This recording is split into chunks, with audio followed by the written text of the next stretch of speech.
बाहेर जातात त्यावेळेस सर्व ठिकाणी त्यांचं अतिशय उत्साहाने स्वागत केलं जातं. एक काळ असा होता की ते गुजरातचे मुख्यमंत्री असताना स्वतः युएसएने अमेरिकेने त्यांना व्हिसा नाकारलेला होता.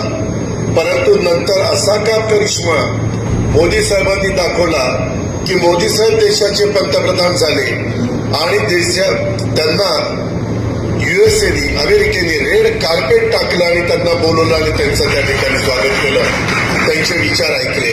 आज देखील जगामध्ये सगळ्यात लोकप्रिय नेता म्हणून जर कुणाची ओळख असेल तर ती नरेंद्र मोदी साहेबांची आहे.